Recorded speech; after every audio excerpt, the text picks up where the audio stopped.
I'm James, and I've started recently building up some new forces for wargaming, and I've started on the Dark Ages. Now, the Dark Ages have always fascinated me. I read many years ago the wonderful Sword at Sunset by Rosemary Sutcliffe. More recently, there's been the Warlord Chronicles by Bernard Cornwell, of which the Winter King is the first one. Although the less said about the costuming on that one, the better when it was televised. I've always loved that Dark Age King Arthur and the fascination behind that. And I've started building up a couple of forces, and you can see I've got a few different rules. The ones I'm concentrating on at the minute are Dux Bellorum, because very simply it uses small numbers of troops. But I also like Neil Thomas' Ancient and Medieval Wargaming. The club I play at, like a stone wall, we've been using them extensively, although you do need quite a few more figures for that one. So I picked up some Dark Age Irish Warriors by Wargames Atlantic. Now, what I have done is I haven't just bought the box, I actually bought an extra sprue so I could paint up a couple of bases worth of figures first. So I've got a better idea before we look at it. So looking at it, there's 40 multi-part figures. Now I'm going to put a caveat in that, that's not 40 infantry. We'll explain about that in a minute. So, Ferocious Warriors inspired by Hugh Cullen, okay. Talk about the constant warfare between the tribes on the island, famous for the raiders. So this is going to be a classic Black Shields, and in all honesty, if you look at the stand there, you'll see where I'm thinking with that one already. And it notes that the dress and weaponry changed little from the fall of Rome to the Viking era and beyond. You could quite happily be using a good chunk of this bulking up as late as Elizabethan armies. So it's got the usual Wargames Atlantic painted examples on the back, and the illustration there. So let's open it up and have a look. So as ever, it's quite a packed box. And we have 5 sprues, all identical. So let's have a look at what we have on them. Now, the first thing to point out is why I said there's 40 figures but only 30 infantry. It's because you actually have 2 dogs. Now, with dogs, 2 ways to look at it. Were they used on the battlefield, weren't they?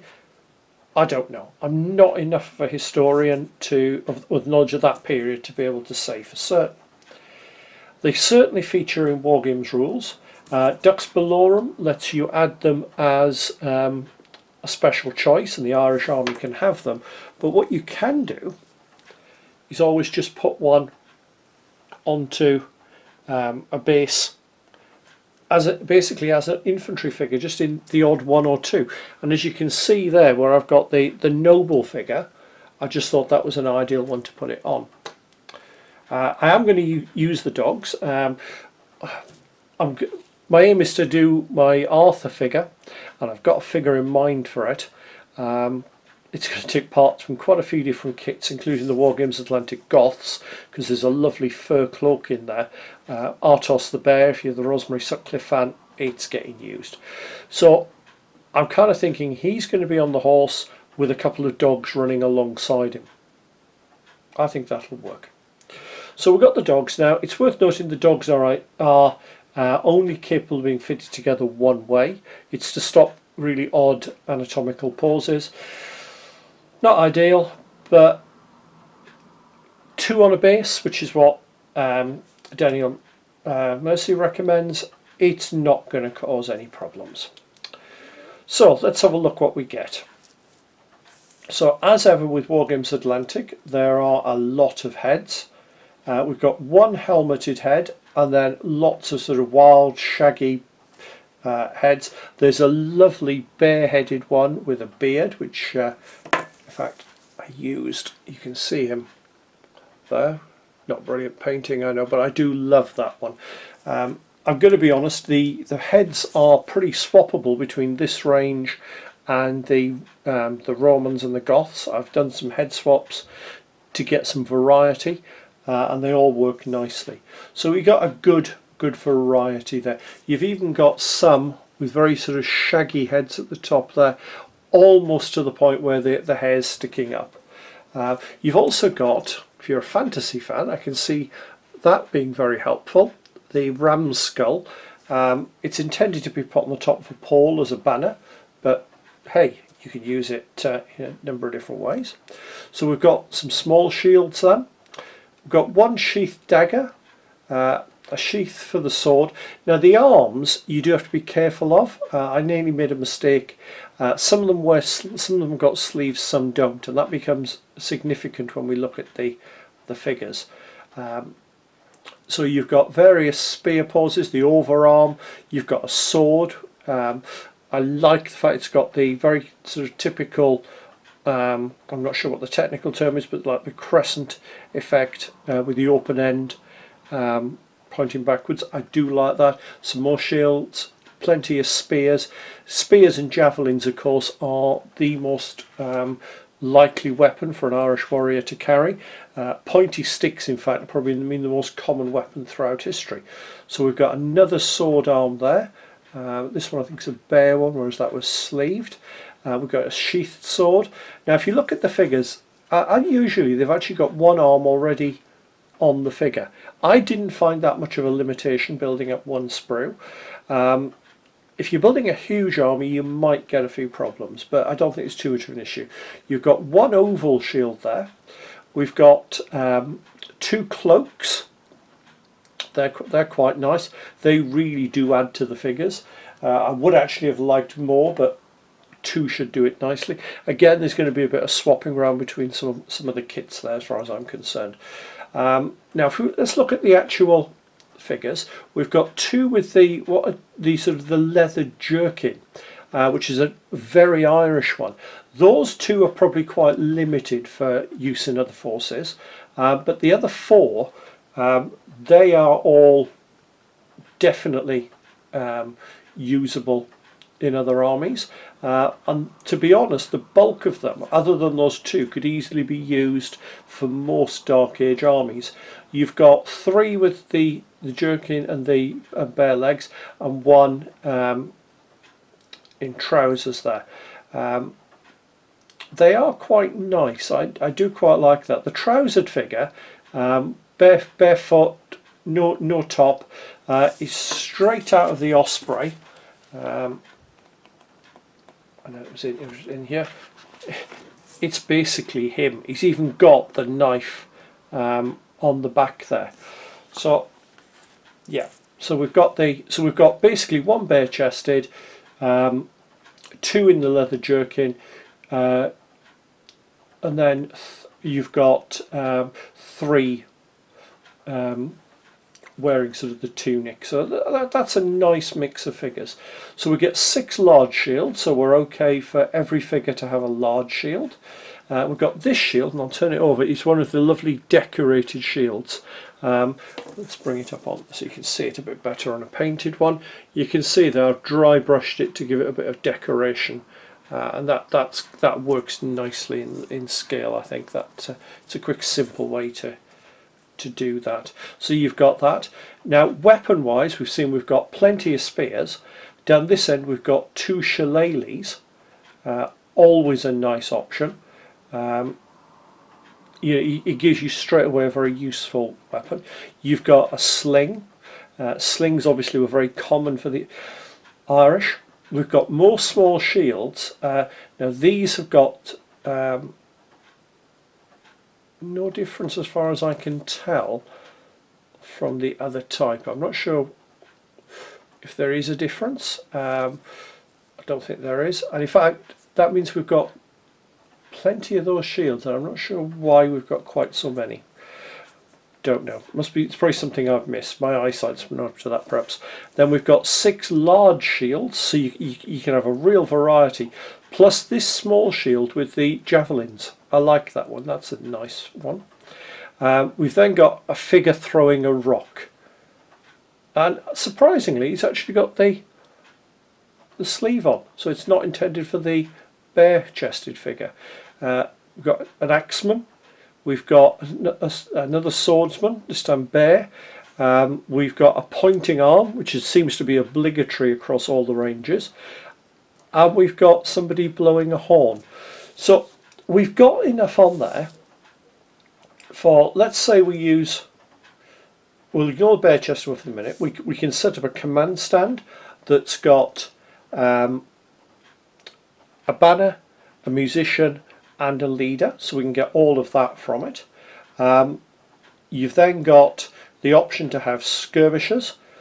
So with having one sling, that means we can have from a box, we can have 6 slingers, which corresponds in Dux Bellorum to 3 stands. That's plenty. It's nicely thought out. You've got plenty of melee weapons, you've got spears. If you want a bit more variety with the slings, the option is obviously to pick up a box, for example some of the gripping beast plastics, and do some conversions. And we'll have a look at that probably in a future video. So what can I build? I've got 6 of these sprues, sorry, 5 of these sprues with 6 figures on plus the dogs. So if I'm building a force for Dux Bellorum, it's fairly straightforward. I base them, as you've seen, on 40mm bases. The author recommends 60mm bases. However, I play on a small table, and also it's convention for the figures at the club when we use the Neil Thomas rules, because there you would use 4 stands per unit. So if I'm building a Dux Bellorum army, we haven't got any riders, but there's a debate whether the Irish had riders. So we've got riders, we've got potentially got the dogs as well. So let's figure this one out. If we start putting 3 infantry on a base, and Daniel Mosley recommends 3 to 4, using a small base 3 works nicely.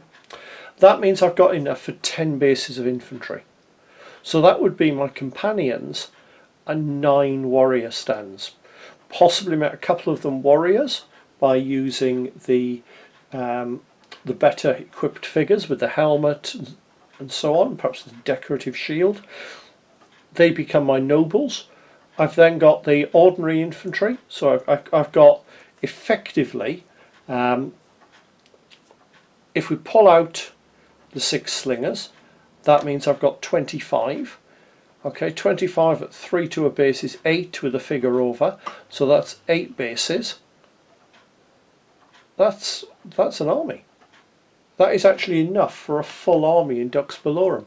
So if you are starting in the period, probably a very good starting rule set.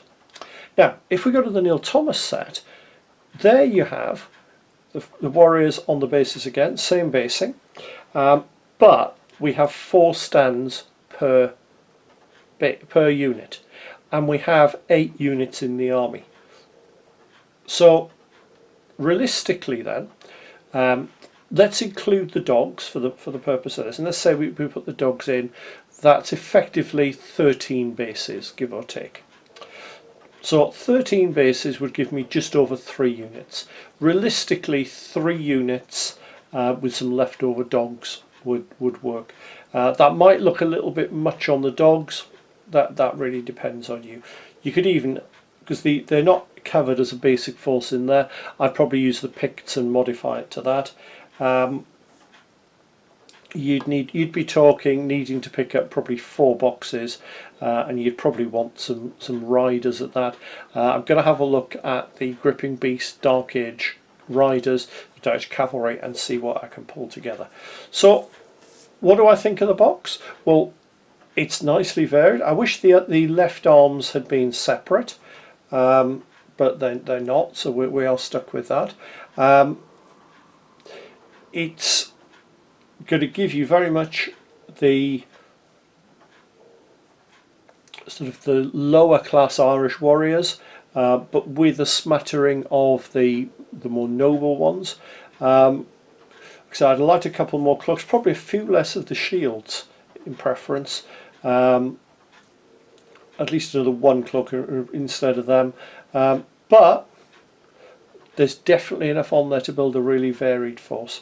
So what I'll do is finish with a few shots of my figures, and then when I eventually do get an army together, we'll have to see how it looks on the tabletop.